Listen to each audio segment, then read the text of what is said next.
Hey everyone, welcome back to The Explainer. Today, we're diving straight into the invisible vault of secure password storage. We are going to trace the evolution from the absolute disaster of early plain text storage right up to the heavy-duty, super clever cryptographic defenses that tech giants rely on today. Okay, let's dive into this. Here's our roadmap. First, the plain text catastrophe, followed by hashing versus encryption. Then, how salting defeats rainbow tables, the hashing speed problem, the secure login flow, and finally, why strong passwords matter. Section 1, the plain text catastrophe. Before we get into the brilliant solutions, we've got to establish the absolute baseline of what not to do. Imagine the ultimate nightmare scenario for a second. Picture a massive tech company, and boom, their database vault gets breached by an attacker. Every single row of user data is suddenly ripped out and exposed. If they didn't protect their passwords, what exactly happens next? Well, if those passwords are just sitting there in plain text, like a giant unprotected Excel spreadsheet, it's a catastrophic error. It literally means that one single breach compromises every single user instantly. There is 0-second line of defense. The attacker just reads down the list. User 1, password 1. User 2, password 2. Storing passwords in plain text exposes everyone right out of the gate, which is why it's universally considered an absolute failure of cybersecurity. Section 2, hashing versus encryption. So to fix that plain text nightmare, we turn to cryptography, but you have to use the right kind. And the fundamental concepts here perfectly illustrate the difference. See, encryption is a two-way process. It's designed to hide data, sure, but also to reveal it later using a secret key. But think about it. If an attacker steals your whole database, they might just steal that secret key too. And if they do, they can reverse all those passwords right back to plain text. No way we want that. That is exactly why we use hashing instead.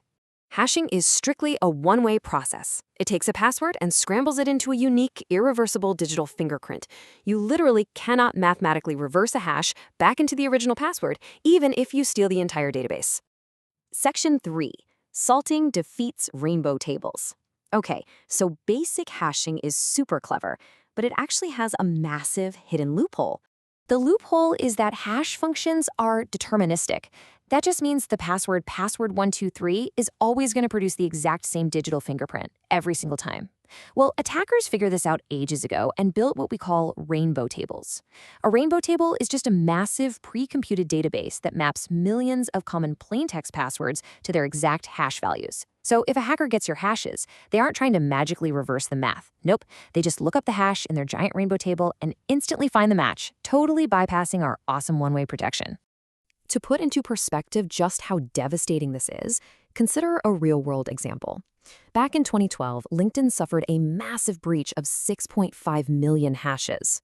Because they were just basic, unsalted hashes, attackers simply ran them against rainbow tables. And honestly, the results were brutal. An incredible 90% of those passwords were cracked in a matter of days. 90%. So, the million-dollar question, how do we defeat rainbow tables? The answer is salting. A salt is just a chunk of unique, cryptographically secure random data, at least 32 bits, usually 16 bytes, that gets tacked onto a user's password before it gets hashed. Because every single user gets a totally unique salt, even if two users happen to have the exact same terrible password, their final digital fingerprints will look completely different. This brilliant little trick completely breaks those massive pre-computed rainbow tables. It forces the attacker to painstakingly compute guesses one by one for every individual user. Section 4, the hashing speed problem. All right, so we force the attacker to guess one by one. But what if they can guess really, really fast? We run into a pretty counterintuitive truth about algorithms here.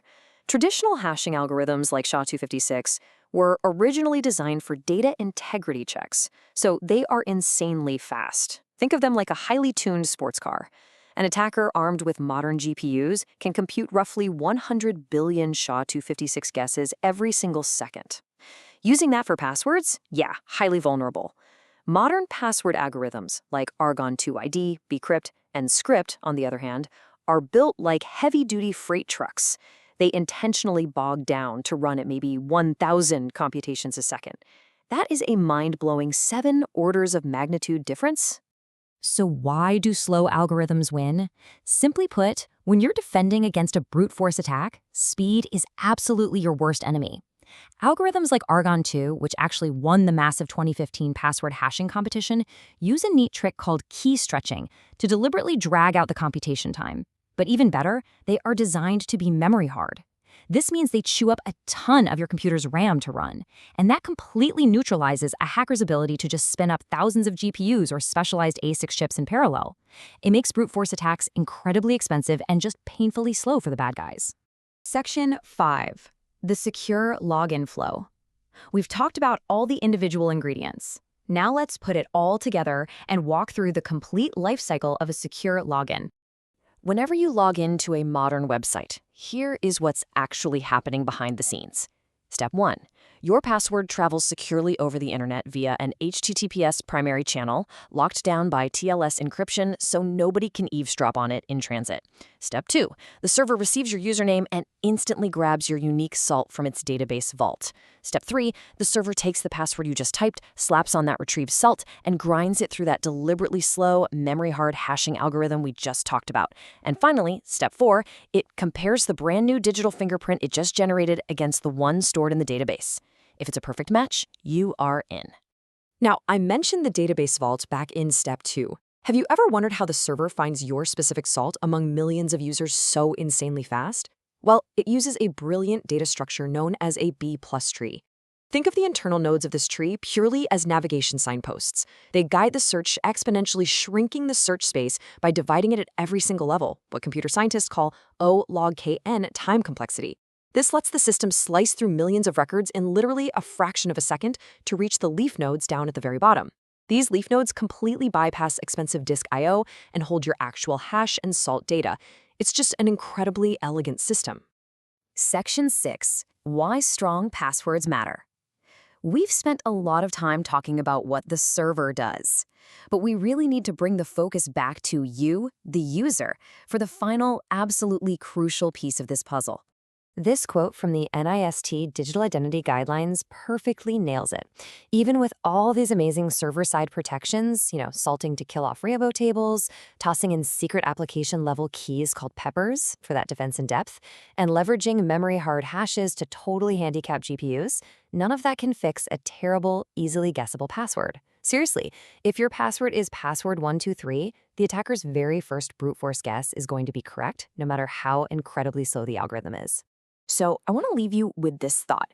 If an attacker manages to steal a database, completely bypassing all of that pristine, perfect server security we just talked about, can your password actually survive a brute force guess?